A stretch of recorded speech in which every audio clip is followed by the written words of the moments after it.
He did. Thank you, Fidel. All right, welcome everyone to our brown bag lunch presentation today on the Southeast to Danbury Rail Link Feasibility Study. My name is Jerry Bogaz. I'm an assistant director here with the New York Metropolitan Transportation Council, and we are very happy to hold this presentation on the results of a very important and impactful study in the Hudson Valley, undertaken with federal funding through the NYMTC planning process. It's a really great example of our member agencies participating in our planning process regionally and also thinking about what's needed locally. And you'll find that what's presented today shows impacts in both areas, both regionally and locally.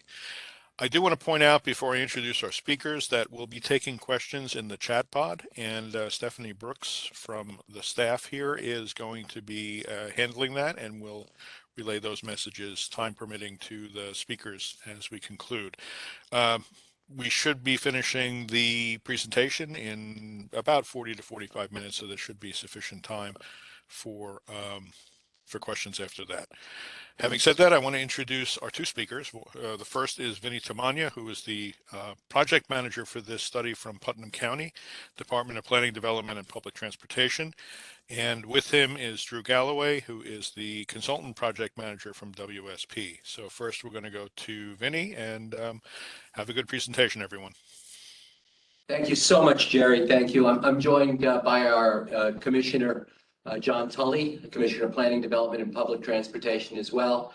And this has been just an unbelievable project, well supported here in Putnam County. I want to start off by thanking everyone in the NYMTC family, first for the opportunity to present here at the NYMTC Brown Bag Lunch Review, and also for helping us through this whole process, through the NYMTC process, through the funding, and through the interest of the Southeast to Danbury Feasibility Marketing Study. Really, it is an extraordinary undertaking, and it was a tremendous undertaking, and we're really glad that we had WSP help us as the experts in rail. What's really significant about it, Jerry, and to the viewership right now, is that this crosses two states, and it shows how two states can really work together to do a regional plan for transportation that could have a huge impact, and you'll see that through the transportation. Along with that, very broadly, I have to say, the mayor's office in our county as well looked at all of the opportunities for economic development and how vital they are in today's world, but also the connection between TODs, the transit-oriented development at Westcon Park, you know, with a 430,000 square foot mixed-use project, which will take everything into consideration: housing, assisted living, corporate building, and even Southern Connecticut University, all who are really, really interested in this project. And of course, I don't want to neglect the Village of Brewster with the TOD that's going on there as well. But you can see that transit-oriented development is what people are asking for and where there's a lot of interest. So again, I want to thank everybody. This looks to help us with our I-84, 684 corridor congestion. And we're going to continue in the next phase to do a little bit of a deeper dive into the physical environment, the demographic conditions, and trying to revive this rail. And we want to thank NYMTC for taking the little that we had left in a project that was completed on time, and we're going to reapply that. One final thing, I wanted to thank the study advisory group. They have been with us, and we have had so many different perspectives as we went through this whole study process. Many members from New York and Connecticut, local and state public representatives are partners, particularly at Metro North, New York State DOT, Connecticut DOT, and the Housatonic Railroad. Again, offering perspectives and making this a much, much richer project when we were finished. So thank you for this opportunity. None of this would be possible without really a person who has lived his life and been an expert in the field of rail and transportation. And I'm very proud to introduce Drew Galloway. Drew, take it away. Thank you for that, Vinny. And it's my pleasure to have participated in this study and to help bring it forward. And I will say that I too am very appreciative of all the guidance and assistance we got through the study advisory group and from Putnam County and Fairfield County and Danbury as well. It brought into the forefront many of the elements that we'll talk about in a way that made sense. Because intuitively, this doesn't appear as if it right off the bat that it was that way, but as you come to appreciate and understand it, it really did make a great deal of sense. I'll talk a little bit about from an overview, the purpose of the study. Jerry has already brought that forward as has Vinny, but this was fundamentally to understand the value, regional market and value and interest for reactivating passenger rail service on a corridor between Southeast New York and Danbury, Connecticut.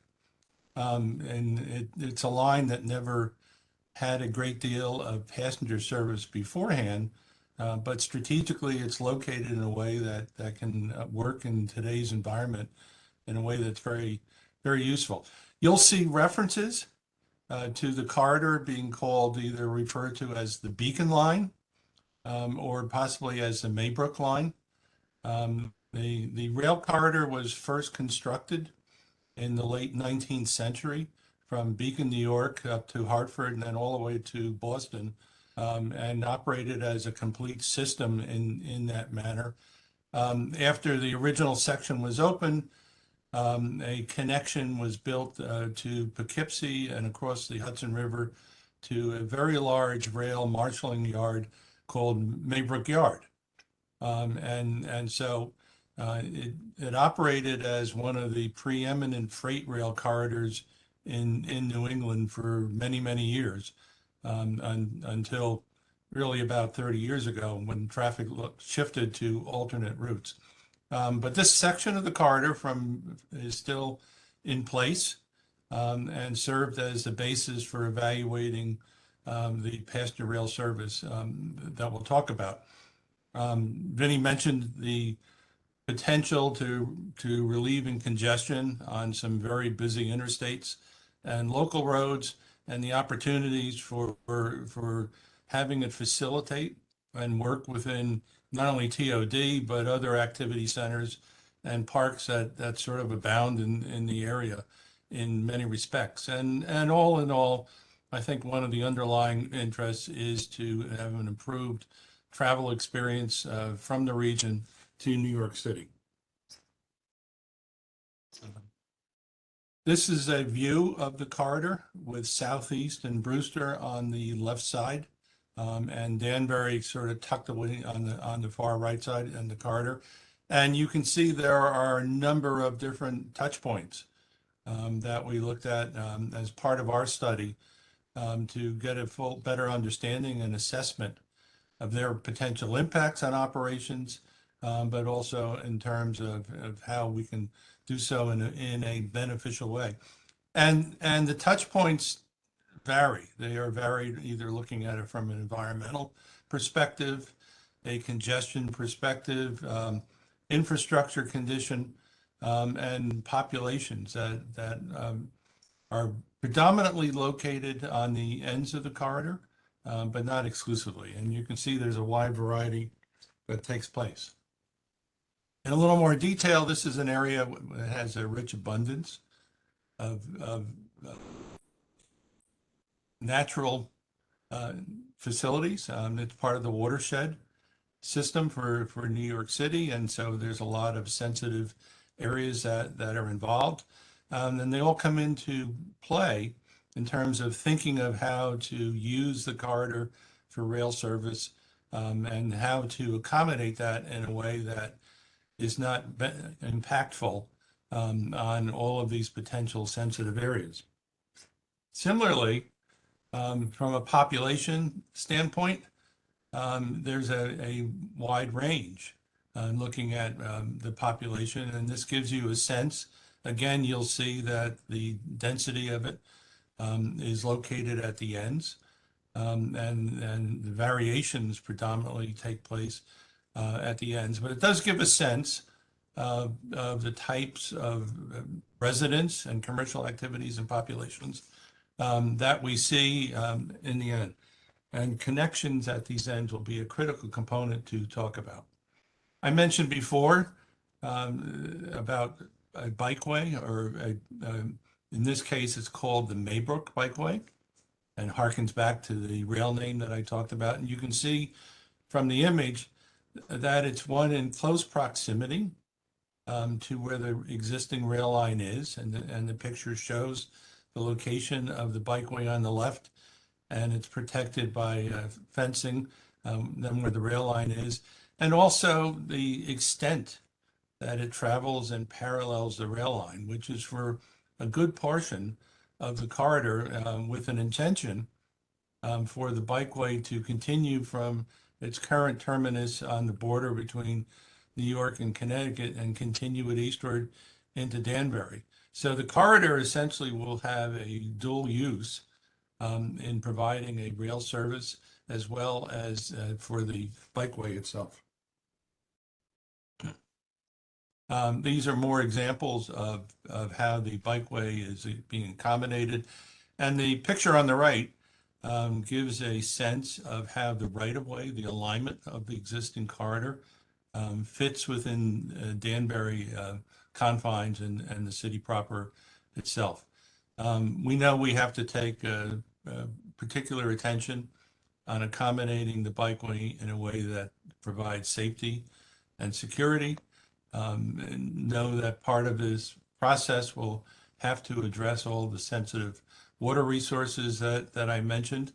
It has to also look at what are concentrations of populations that fall under special conditions at times, and also that connections, which I'll talk about between the rail lines, will be done so in a way that tries to minimize impacts, either to property or other lands that are out there.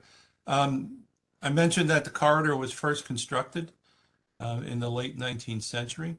It was heavily upgraded in the early 20th century to carry the very large volume of freight traffic that I discussed. But many of those bridges that were built over 100 years ago are still in place. They are reaching the end of their useful life.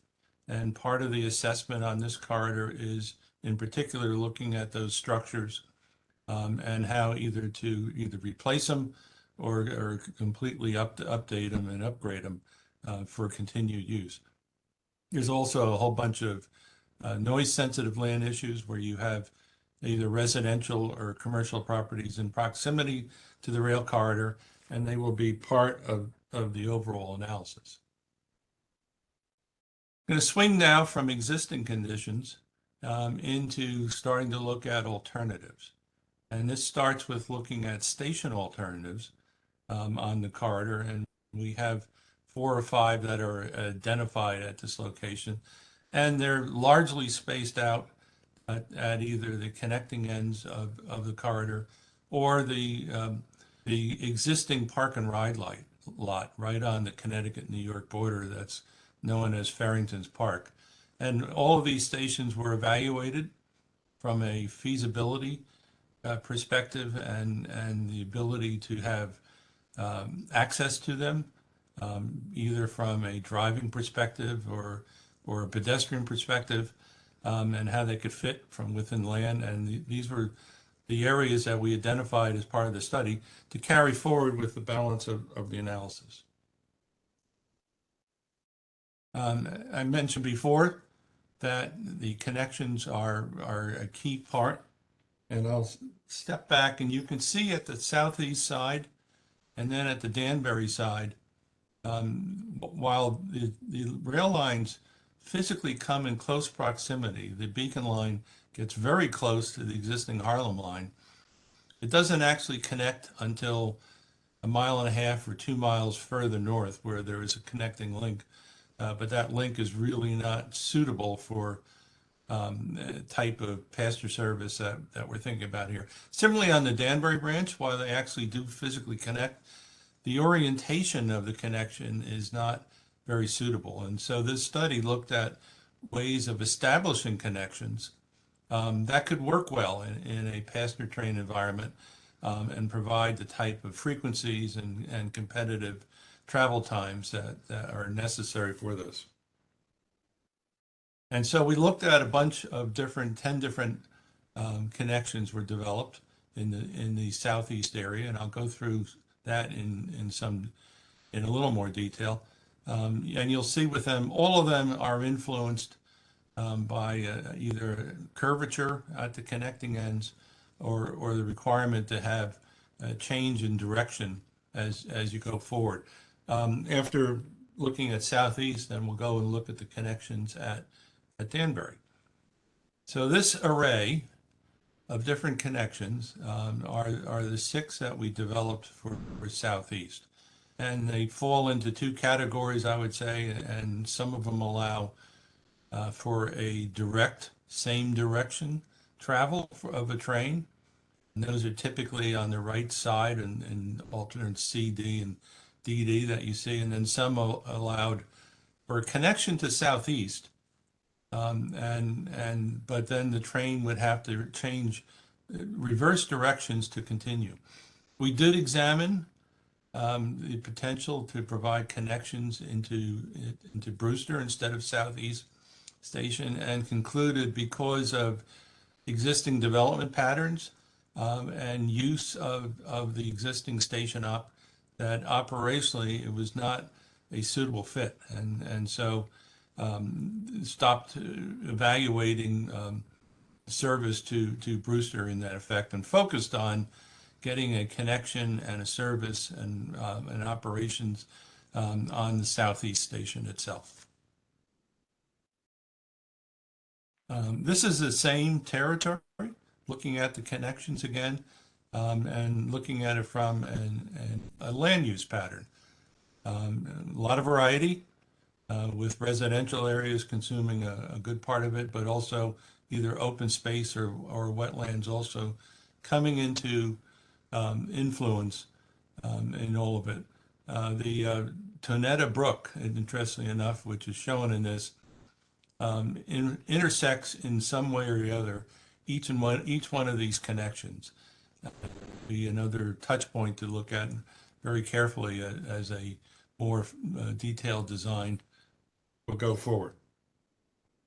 At Southeast Station, from an operating perspective, we determined that it was not possible to add new rail link service between Danbury and Southeast and do so effectively and continue to use the existing 2 tracks and single platform that is located at the Southeast Station. So to accommodate this and do so in a way that does not materially harm or affect the existing Harlem Line Metro North service, what's shown here is a concept to add another platform, an extension of the pedestrian bridge, and then vertical access points to get down from the pedestrian bridge to the platform itself. And in doing so, then you can access and utilize the existing station facilities. You can make convenient transfers from one train to another, depending on the purpose of the trips and how and where you're traveling, and also operate a rail link service to Danbury without interfering with the Harlem Line service. Now we'll switch to Danbury and go through a similar analysis that we undertook on that in looking at the line. And you'll see that there's actually although the concept to build a connection is the same, it's actually a very, very different set of circumstances and different conditions that are encountered. And so what's shown on this graphic is the existing Metro North Danbury station on the bottom right, and that's on the Danbury line itself. And then a series of different connections we evaluated to connect the Beacon line in a way that could utilize that Danbury station. And all of them are traveling on, frankly, some difficult paths, either immediately adjacent to the Still River or going through, in some cases, down the middle of city streets or in close proximities to established structures and buildings and uses in Danbury. And they also involved some extremes in terms of the track geometry that would be necessary to make those connections work at right around the Danbury station area. They actually pushed everything right to the limits of what from an engineering perspective would be acceptable, and frankly probably exceeded that. So after going through this in a great deal of care and evaluation, because we're interested in trying to make that connection work in some manner, concluded that these connections will not work well. This is the same view of the area again, and you can see from a land use perspective that the conditions in Danbury are very, very different from the conditions at Southeast.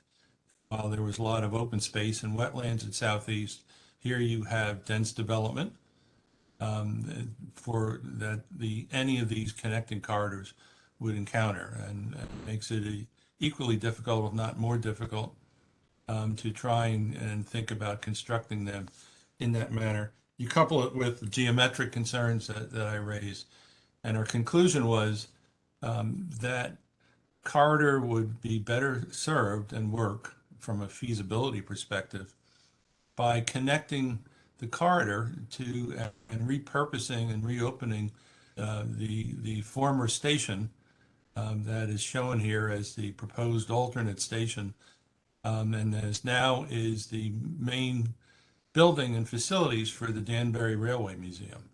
And so this would allow the the passenger service to stay on the existing beacon line, go to a station area that exists today, and not require property takings of any significant way or impacts within the city itself.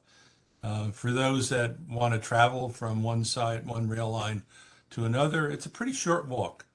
And we did some modeling of it. It would take about 4, maybe 5 minutes at a normal walking pace to make that connection. There's also a pretty good line of access for pedestrians to do that. And so we're showing the way the connections could work. So they're in close proximity with each other, but are not actually physically connected. This is a side view of how a concept station at the Danbury Rail Museum could fit. And a new platform and canopy would be constructed on the alignment of one of the existing 2 tracks that's in place there today. Allow a fully ADA compliant high-level platform to go in and canopy, and do so in a manner that we think would not materially harm the historic character and designation of the Danbury Museum building in a way, and still provide a useful passenger service facility.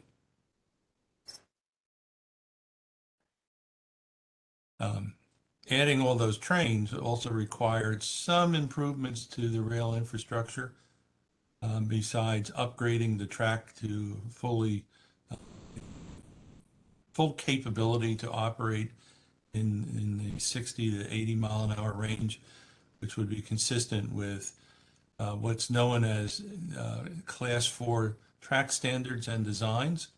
And that's what enables a competitive travel time to be operated through the corridor. This also involved installation of either extending some of the existing double track on the east end, or adding a passing siding to allow trains from opposing directions to pass each other at the key locations. And we evaluated this in the context of the service plans, identified the locations from the service planning efforts that these passing movements would need to take place, and then did an evaluation of the ground physically to locate the sidings or the extension of the double track in a way that did not create large environmental impacts, did not occupy either grade crossings or other features that would impede the use of either roads or even pedestrian. And so the three locations are shown at right here. Having a bike trail next to an active railway, having a rail line in fairly dense development environment or a nice residential environment, potential of electrification of some of those areas, went through as part of our evaluation, looking at those features and looking at mitigation or necessary measures to address those components. Not necessarily, you can say, to eliminate them, but certainly to mitigate it and manage it in a way that would provide safe operation of the trains and continued safe operations of either auto traffic or pedestrian traffic in the area. And this is just a matrix of all the different points that we looked at.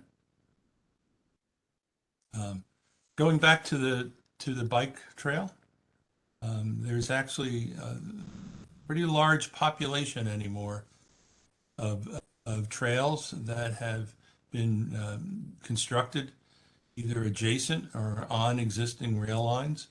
And this is done nationwide. It's very interesting to see the extent of how far it has come, and their popularity, I think, is universal, no matter which trail you look at. These are three examples of the co-location between the bike trail and the rail line. You can see they all have similar characteristics in providing a security measure in some form of fencing, and having the trail far enough away that they can work well. And it's become sort of a common application of the corridor in having this multimodal use. And as I said, there's over 300 trails that we found. There's probably more. And you can see it's really part of a growing part of the national, I would say, mobility that's taking place. Talked a little bit about service planning. We went through for 4 different alternatives, variations of the services, to look at establishing for service levels that are useful, that could accommodate the market demand and also provide a use over the course of the day. And so we looked at, for each of the alternatives, establishing frequencies or service levels in the peak periods, and then service levels in the off-peak periods, and made them consistent with other operations within the Metro-North family, either looking at services between Southeast and Wasaig, or along the Danbury line itself, or the Harlem line, and even on the Hudson line, to get guidance on how the services are operating there, and how effective they would be. And so we'll see a little bit more. The bottom right is a graphic that has a lot of different names, but it gives you, essentially it's an XY diagram and plots the path of a train over distance and time. And you can see, in this case, the purple lines in there, the dark purple, are actually the Beacon Line services that we added in, and how they blend in with the existing Harlem Line service to Grand Central, New York, as well as up to Wasaig.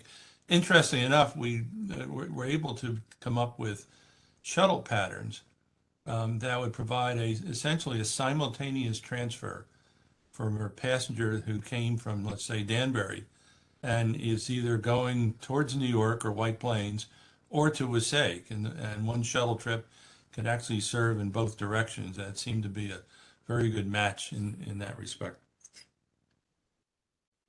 Similarly, in looking as part of the service planning analysis, we went through an assessment of different vehicle technologies. And this gives you a range of the types of vehicles that were evaluated. And so some are for smaller use for self-propelled shuttles. that's shown is in the upper picture there. And they are emerging and not only just looking at the more traditional diesel mechanical or diesel electric self-propelled vehicles, but also emerging and using batteries and now hydrogen power. So there seems to be some very interesting advances in that technology and how that could work. The next picture down is a traditional rail car that operates on the Metro North system. It is pulled by a locomotive. And that's just out of the picture here. It's operating today, this type of car and vehicle, on the Harlem line and up to Wassaic and on the Danbury branch. And so you should be very familiar with that.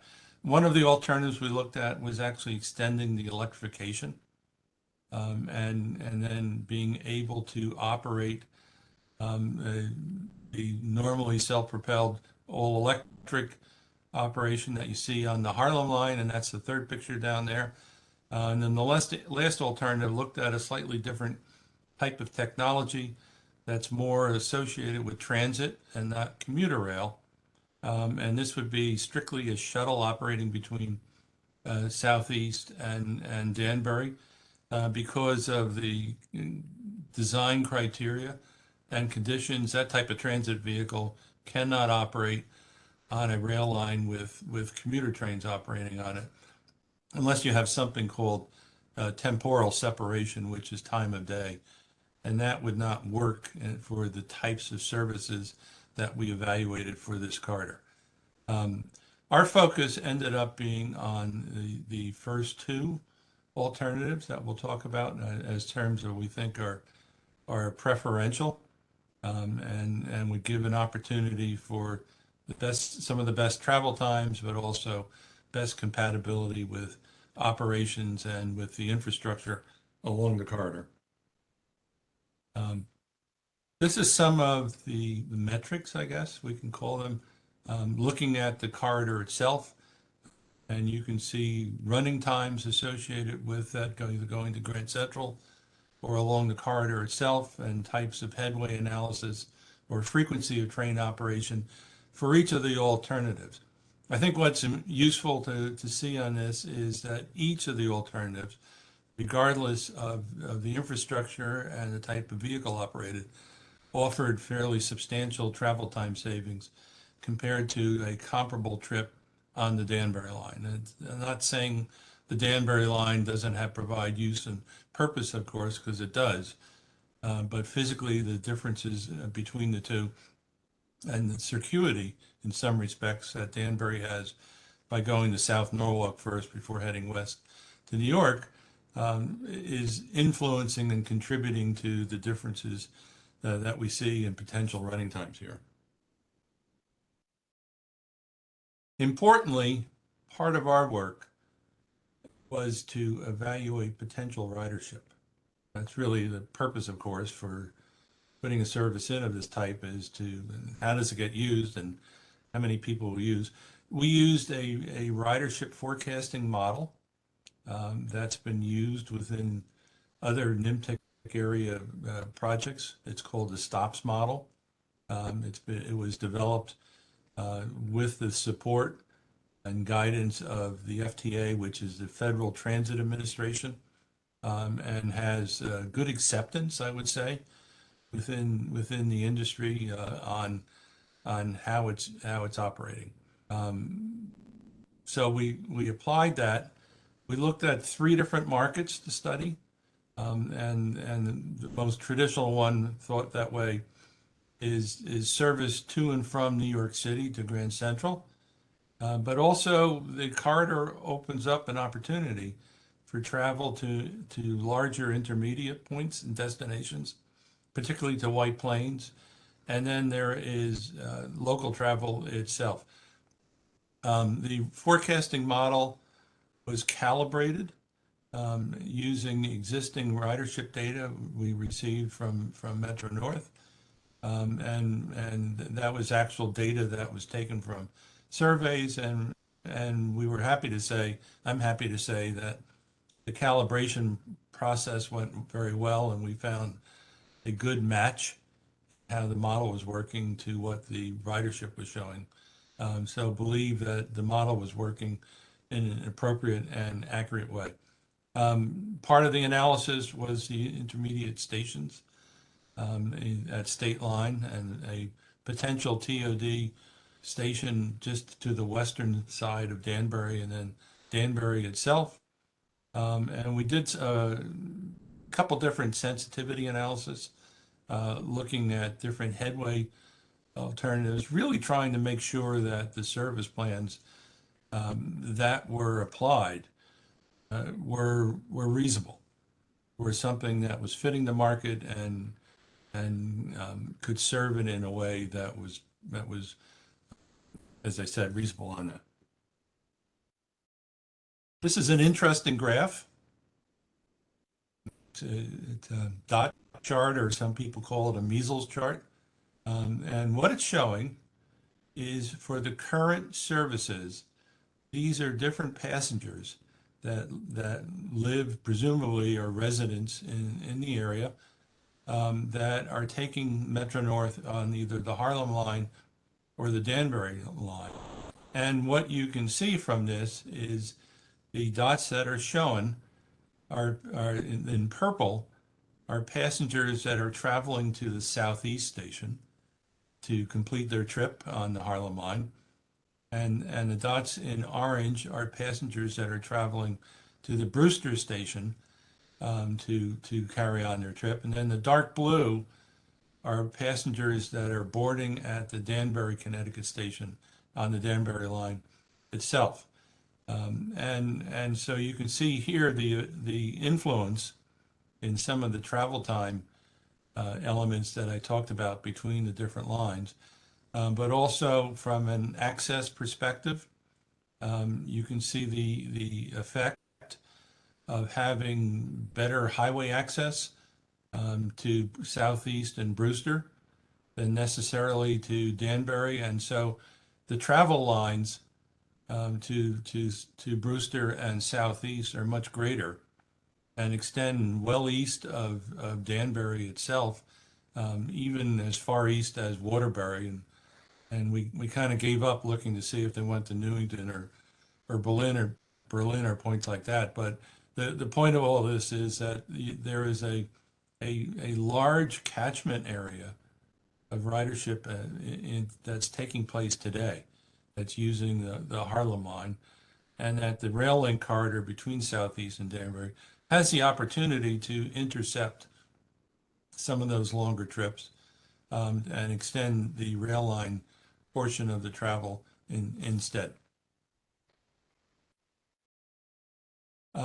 This was the first round of ridership analysis that came out of this.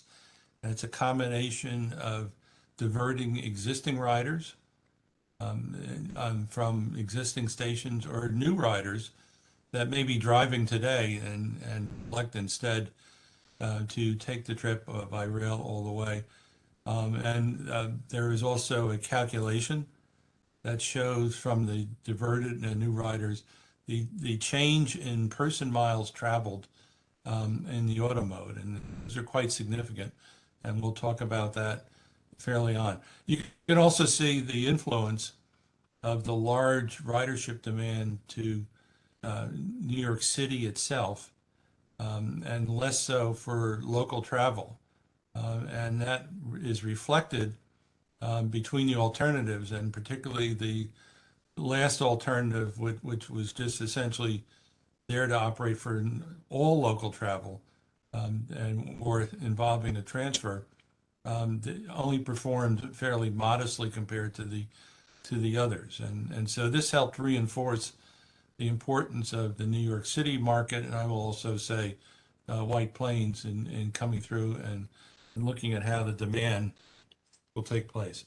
Also note that as we go forward, the ridership that was forecasted is fairly consistent with the ridership that exists today between Southeast and Wasaik. In terms of the totals, are pretty close, and actually performed well with respect to the ridership that is seen at the Danbury, Connecticut station itself. So we did some sensitivity analysis of that and concluded that the model again was behaving in a way that made some sense. This was a calculation of the estimated revenue. It is based on existing Metro North fare structure, and we applied it to the various different stations in that manner. Now we're going to talk about how much all of this costs, because it doesn't come for free. And we're looking at three different areas on that. One being the capital costs and the construction costs for the infrastructure. Then there is a soft cost involved in looking at managing the project contingencies, and then an operating cost itself. So the capital costs were developed in 2021 dollars for the various different alternatives. We used what we believe were appropriate categories for costing, broken into areas that are pretty consistent with other projects that you'll find, other rail projects in looking at this.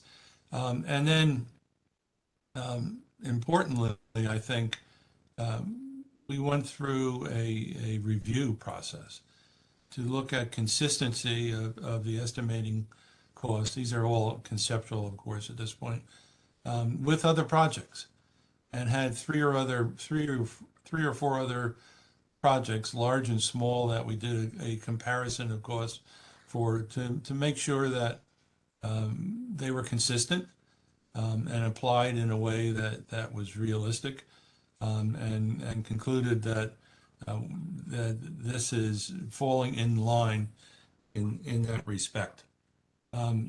We did not include a lot of costs for vehicles, and I'll talk about that in a while. And then we did include what again are somewhat standardized soft costs for managing the project, either from a design perspective or from a construction management perspective, and some contingencies. So for each of the alternatives, what's shown here are the capital costs associated with the major categories that you can see.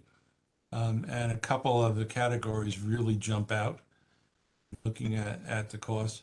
I mentioned before the age and condition of the bridges.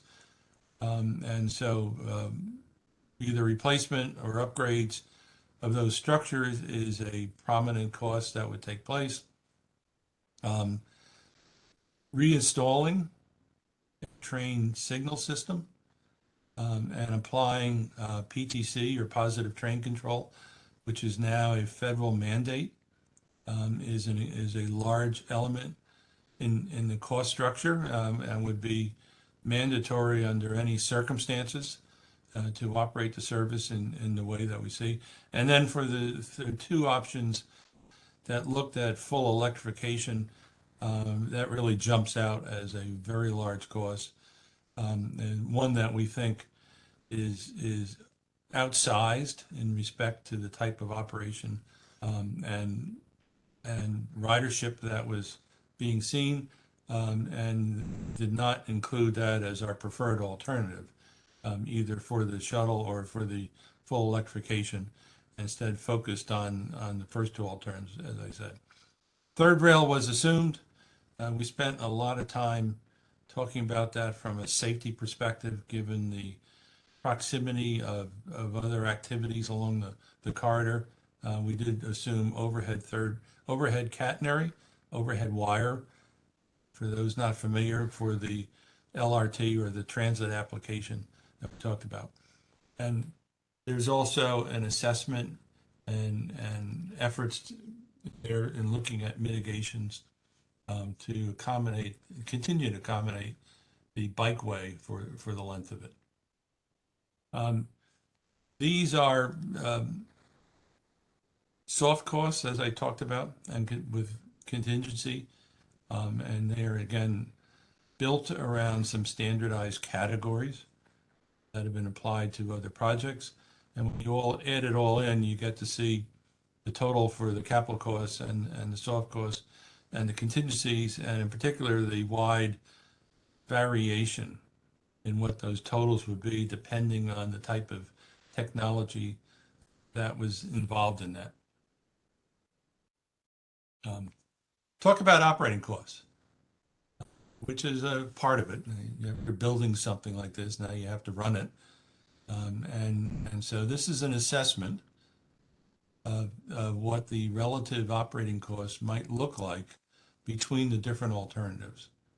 And from our perspective, as I said, the peek through local hold or the shuttle are the preferred alternatives, and it gives you a sense of how they stack up in this category. And this is a granular estimation of the operating costs on an annual basis, again in 2021 dollars, and looking at it in that respect.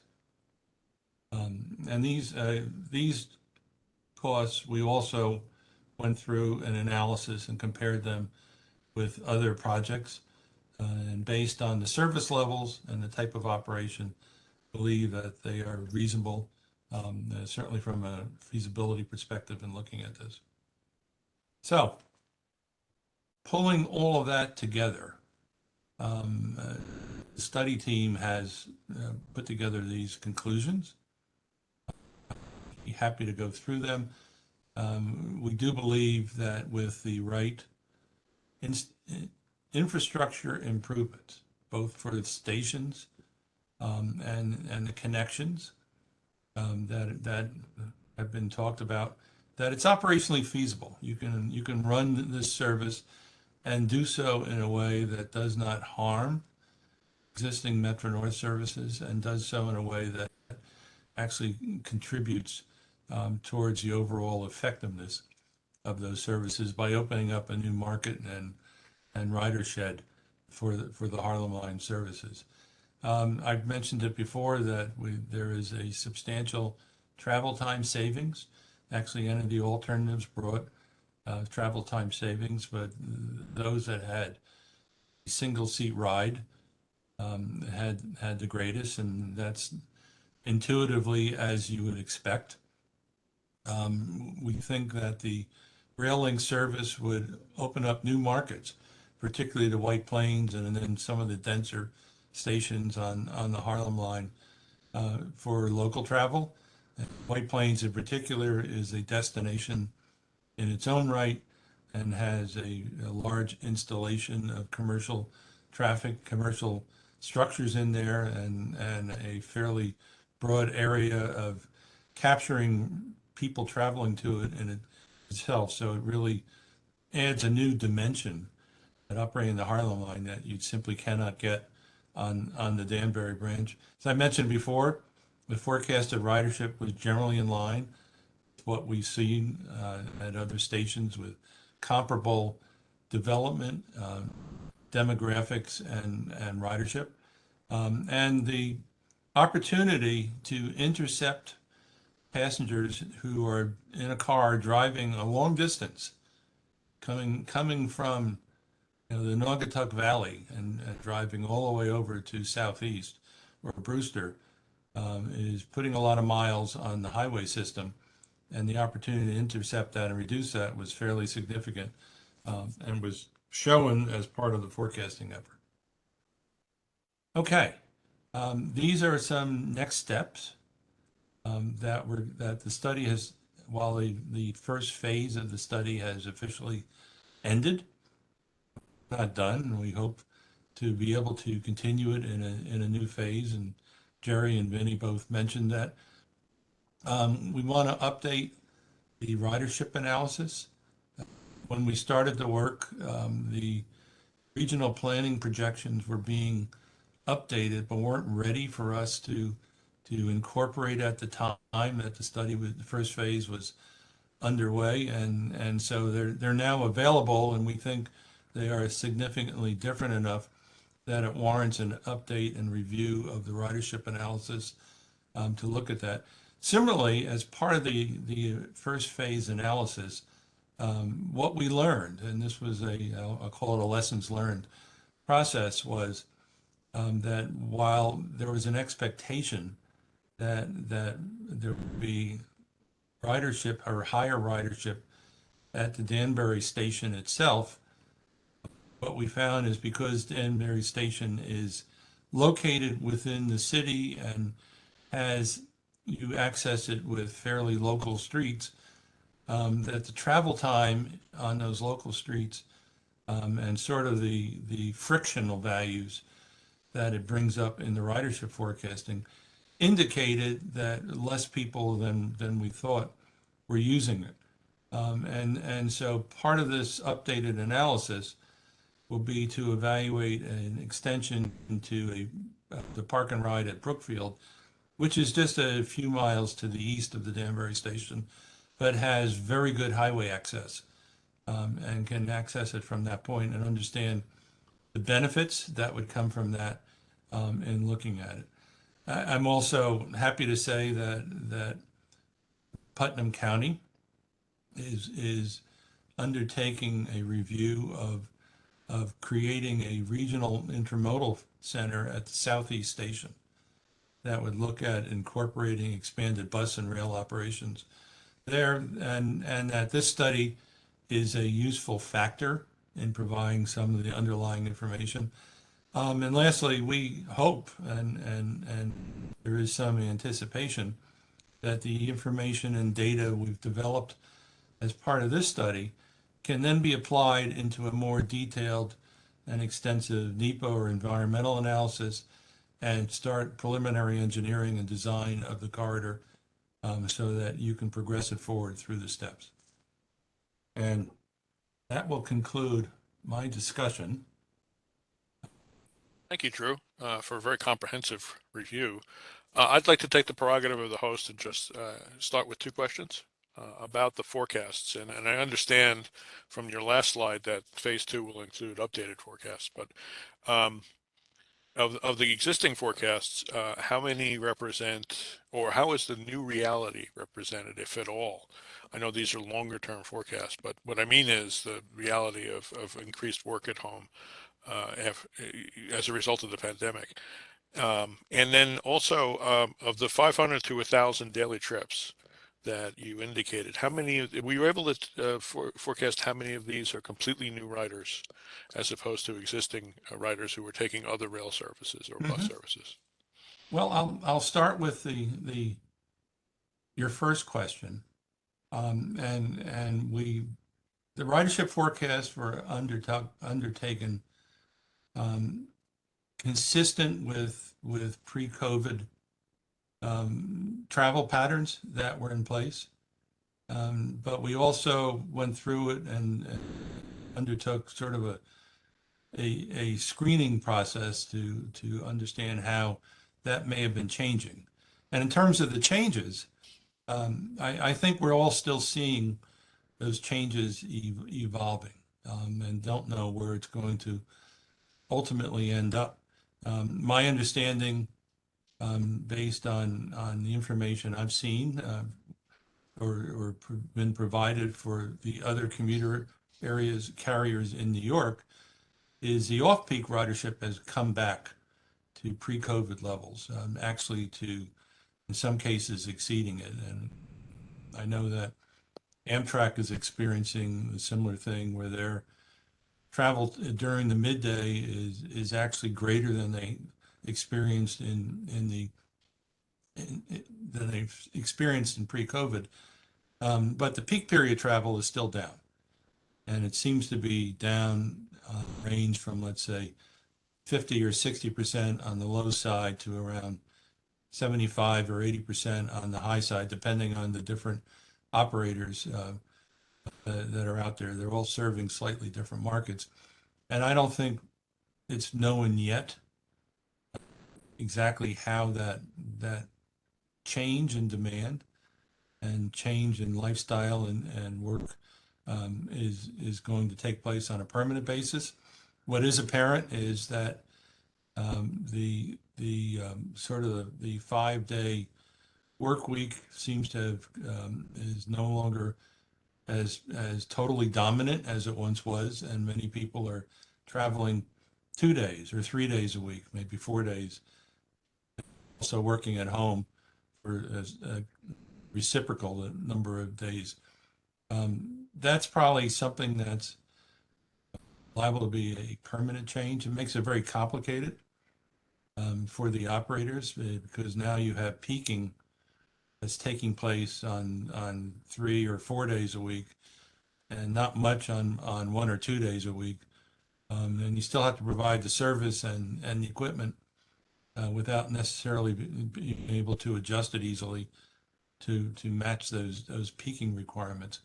I would say the ridership numbers that we have, you can factor them and say during the peak periods that roughly 20%, 25% less might be appropriate in looking at that. In terms of your second question, Jerry, the table provided does have a split between new riders and shift of existing riders, and it's somewhat about 50-50. I'll say it varies a little bit by alternative. Those with a faster travel times, we saw a greater shift of new ridership than existing. And that I think makes sense and consistent that way. But it's about 50-50 in terms of change in ridership that way. Okay, thank you, Drew. Stephanie, we do have at least 2 questions coming out of the chat pod. Just asking if the meeting will be recorded and sent. Yes, the meeting is being recorded and we can send it, yes. A question about BRT. This was in regards to development. Can BRT be used so that the 16 bridges that need replacement can be significantly lighter? I think that means the traffic. Can the traffic be significantly lighter? I think that's the weight of the vehicle. Right. Okay. Okay. Thank you. It sounds like a reasonable question. I'm not sure I have that answer because I'd have to know more detail about the condition of each of the structures. I think to respond properly about what types of remediation would be necessary for each one to accommodate a vehicle with a lighter loading than a rail vehicle. I guess I will say though, from a BRT perspective, it would not be simple to operate a BRT service in this area that had a lot of frequency. And that's because of the right-of-way is narrow. It was originally just 2 tracks for the majority of it. And the space for one of those tracks has been fully consumed by the bikeway that's shown in the picture here. And to have a BRT operation would occupy at least the space of the existing track. You would have to have a whole series of, I guess, bus passing sidings, try and make it work. And that could be a challenge given the sensitivity of all the environmental conditions we found along the corridor. But that's really not the question you asked. I think just on the bridge structure, a detailed analysis would have to be undertaken to understand whether or not remediation was on the load carrying capability of it or just the basic condition. A lot of these bridges have experienced a lot of metal reduction over time in the flanges and the bearing areas just because of the age and being exposed to weather for a century. So that may not have any impact on the type of vehicle that's out there. Stephanie, next question.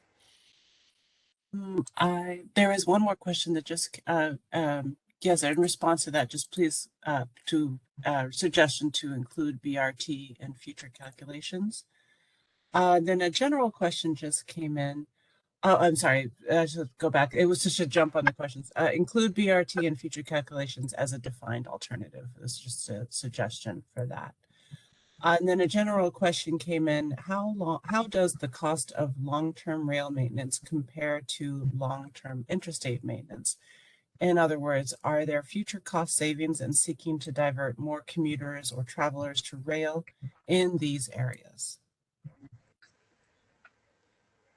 I don't think, well, I know I'm not a person who's qualified to provide a detailed answer on that. But rail maintenance, like highway maintenance, is sensitive to volume of traffic and use, and maintenance costs increase as frequencies increase and use increases. That being said, there's a floor of basic maintenance that requires under any circumstances, and it is typically cyclical, and as the assets wear and age, you end up replacing them. Wood ties are typically have a service life of 20 to 30 years. Concrete ties have a service life of 30 to 50 years. And rail also has a service life that can go easily up to 50 years, depending on, again, the volume of tonnage that is used on it. So there is periodic maintenance. You have to surface it, the line, and to keep it level and smooth for operations, someone has to go out there and cut the brush and keep it clean and safe. And there's a whole bunch of things associated with signal maintenance associated with that. And you have to contrast that to maintenance on the highway, pavement replacement and drainage, and structure replacement. Again, I think to get a proper answer for that would require a in-depth analysis comparing the two. Thank you. We did get one more question that just came in. Metro North Railroad is beginning work on a new parking garage at Southeast Station, and they're beginning design of an expansion of the rail yard to the west of the station where the current parking lot is located. The question is, has this proposal been integrated into the Metro North Yard expansion design? It looks like the third track at Southeast Station may be where Metro North is planning a yard service track. Yeah, well, it has not been integrated into the planning with Metro North because this was a feasibility analysis to start that process. And if it moves forward, then I would expect that type of integration to begin. But to the point, the third track that we proposed is actually just on the opposite side of where the proposed improvements have been listed for the parking deck and other expansion facilities there. We took some time to try and make sure that any improvements that were associated with the rail link at Southeast would not interfere with the plans as we understood them with the Metro North project. And other than some potential track switch or crossover changes and some signal adjustments, the existing station, its location where the platform is, and the access to the parking is not affected by the rail link feasibility analysis. There also needs to be in the future more of a discussion with Metro North. Of course, we're on their property. We need to talk to them, make sure Metro North is comfortable with everything that we're doing. But there's a great opportunity that I'm sure from a planning and development perspective in the future is, as Drew had indicated, for an actual hub for public transit at the Southeast train station.